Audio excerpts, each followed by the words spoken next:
Born in 1534 in the Awari province of Japan, Oda Nobunaga was a Japanese dictator that overthrew the Ashikaga shogunate in 1573, an era in modern-day Kyoto that was ruled from the early 1300s. Oda Nobunaga credited as the ruler who united half of Japan that later generations would soon unite all of it, making it into one nation. Nobunaga would also be contacted by aliens and given weaponry from the 20th century. That's what I get for getting my history from a Go Nagai manga inspired by Star Wars. Shake, shake, yeah! Go Nagai needs no introduction to this channel. I've mentioned it before in my Devilman review. Take a shot each time Shakestar mentions the Devilman review. If I were to describe my relationship to the author, it would truly have to be a love-hate relationship. I like the themes, elements, and at times the boundary-pushing stories he told. They're good.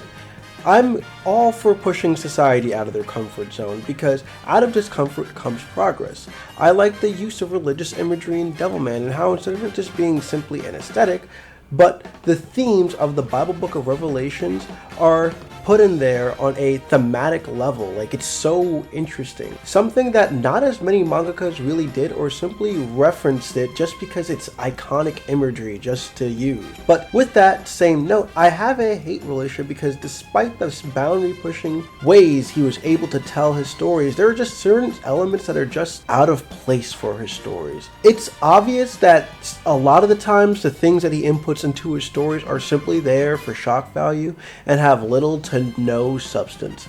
I think an issue I've had with his works is how he constantly has queer characters or non-gender conforming characters as unsympathetic villains.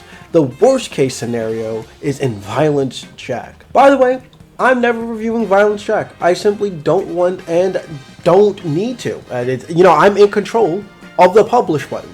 That is a hell of a digital footprint to have. That's all I'm gonna say. All I'll say is that I can't deny the man's influence on the manga and anime medium as a whole. He created the erotic comedy genre. Devilman went on to influence works like Berserk and Eva. Cutie Honey helped lead to the creation of Sailor Moon some 15 years later, and the mecha genre would not be what we know it today without Mazinger Z. He has a reputation of having genuinely insane work. Sex, blood, guts, and main characters that you grow to love getting killed isn't something the man shies away from. But I think that's part of the reason why I love this guy. The insanity of what this guy puts onto page should be investigated by the police, but also looked into with intrigue if you have an appreciation for art. Shake, shake, yeah! Born September 6, 1945, right after the end of World War II, Nagai grew up in post-war era Japan, with hearing about the effects of war and nationalism affecting his country. Nagai was one of the children who was ushered into a new, rapid, economically growing country to the sights the nation had never seen before. He grew up with what I'll dub the first generation of anime.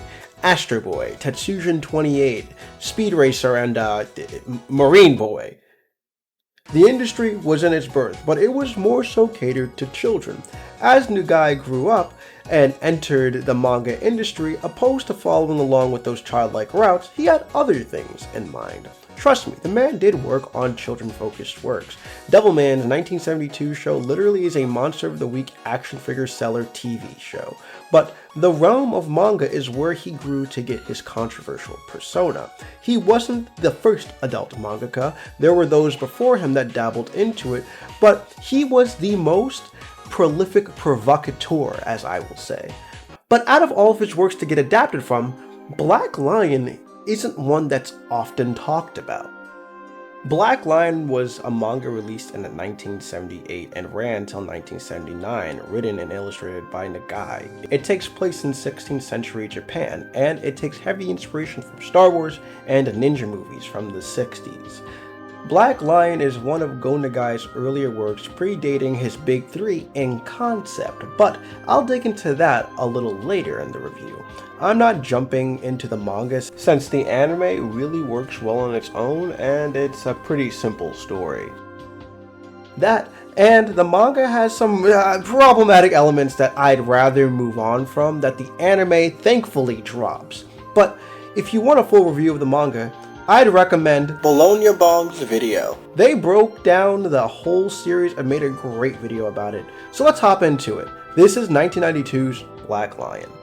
Directed by Takashi Watanabe, who also directed episodes of Slayers in the early 2000s, Fist of the North Star OVA, Black Lion takes place in 1580. A warlord by the name of Nobunaga Oda is ravaging his way through Japan on his way to rule the whole country and has given his army machine guns and tanks, decimating all those in his path. His most powerful weapon, the once dead and now resurrected immortal samurai Janai Doma. In battle, Janai kills a village of ninjas, leaving a low-ranking ninja, Shishimaru, as the only one to live. Shishimaru waking up and finding out his entire ninja clan is dead, filled with hatred, now is on a personal vendetta against Janai.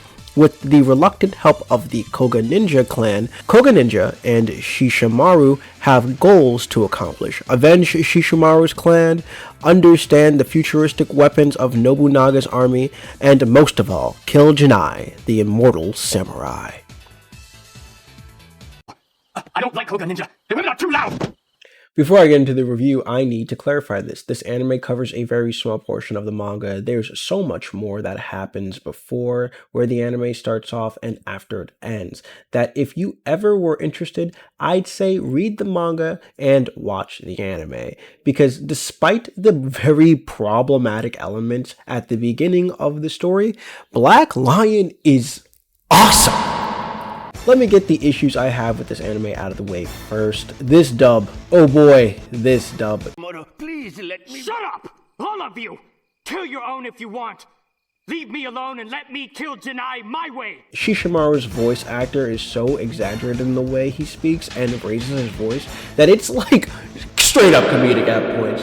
The dub spans from being bad to doing a serviceable job, but it's nothing too horrible.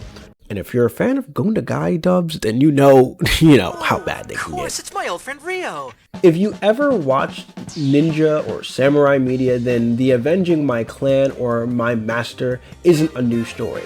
What I found interesting was the time travel element. Like, how did these weapons even get in the hands of Nobunaga's army? Who is this guy with this whole PC setup? And who is he contacting talking about how did Nobunaga get these weapons? I couldn't tell you simply because these are some massive plot holes that never go anywhere or really never really mentioned again. And just sort of expect the audience to just get what they're saying. If they are mentioned, the most you can say is aliens? But that's not much of a reasoning on why these things are like this. Other than Janai and Shishimaru, the side characters have no character, other than being victims for the plot or stoic, like Koga Ninja Hayabusa, who's a strong female character and nothing more.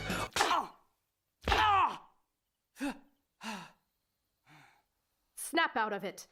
I am a Koga ninja. Or Kojiro. Yeah, I'm not gonna lie, I had to go back and rewatch the anime to get this guy's name. Other than plot holes, somewhat boring side characters, and a generic story, everything else in this short 45-minute OVA is absolute pure heat. Batman. Aren't you immortal? I am too. Would you like to have a contest between us immortals? What's wrong, Janai? Don't you want to fight? From the fast-paced action, Janai and Shishimaru's bloodthirsty dynamic, the balls-to-the-wall insanity, and genuinely kind of funny moments that this dub has, Black Lion is a short, fun romp that I enjoyed all the way through. The animation really highlights the intensity of what the hell is going on. It's clear that Janai is immortal. Each time he's about to get killed or they attempt to kill him, he simply isn't going down. So Shishimaru comes up with schemes and attacks to kill him, most of them all failing till we get our ending battle, which I'm not going to spoil, but Flying Head Immortal Samurai wasn't on my Christmas list, but I'm happy it's there now. Let's talk about Janai and Shishimaru as characters because they aren't as one note as I immediately thought that they would have been. Shishimaru's dealing with the guilt that he's responsible for getting Oyu, another female ninja, killed at the beginning of the film. and how he's coping with it is being a hothead and thrusting himself at Janai. And oddly enough, you can't do anything else but root for the guy. He's a stubborn little fuck, but the middle point of the story, he puts his pride to the side and he works along with Koga Ninja to figure out a way to trap and kill Janai. It's explained that Janai's family was killed by a clan of ninjas. Janai, after being resurrected by Oda Nobunaga on an alien spaceship, yes, this movie is weird and I love it for that, he is rebuilt to kill ninjas, and bro is not holding back. Also, his voice actor, like, just like the way his voice actor says ninja, it's filled with so much hate. Another dirty ninja sent to hell. That sounds a little racist, I'm not gonna lie. Though these two don't go through the peak character development, their actions are understandable, making each time these two are in a scene tense as hell. Though Janai is overpowered, Shishimaru is on demon time when it comes to this guy. The violence is so over the top that it needs to be experienced itself. Though not as good as Ninja Scroll, which would be released a year later, I was a really big fan of the historical references that were made. I love whenever fictitious over-the-top tales of historical figures happen on screen. My heart always will go out to Abraham Lincoln Vampire Killer. Yeah, it's a dog shit movie. I like it. Black Lion is an enjoyable work for anyone who loves ninjas or over-the-top gore or well-animated fight scenes. It's on YouTube if you want to watch it, and I'm pretty sure you can find alternative streaming options if you so please, or if it, if it's ever not on YouTube, okay? That's what I'm trying to say. The interesting thing to note about Black Lion is that it predates Go Nagai's Big 3 in concept, released after Devilman Cutie Honey and Mazinger Z. Go Nagai had Black Lion cooking up a decade prior to its release when he was a pupil of Shotaro Ishinomori. I will have to say, the manga is way more insane. I bet you're wondering, where does that Star Wars influence come in? Well, that's all in the manga itself. You see, after Star Wars, Go Nagai wrapped up the idea of how and what he wanted his story to go on to. And surprisingly enough, this manga, toward like the middle halfway point, kind of turns into a space opera of all things. I feel like the sad part about this anime is that it never gets to delve into that crazier side of the manga, but by placing it in a safe place and adapting the beginning of the work, it really does treat the story well and it doesn't get a little too complicated. That'll explain, though, some of the plot holes and why they are, well, plot holes. I can only imagine this might be an encouragement to go read the manga, but I can see with a mixture of the generic story and uninteresting side characters that the anime displays, why someone really wouldn't be encouraged to read the manga. That and, well, other factors.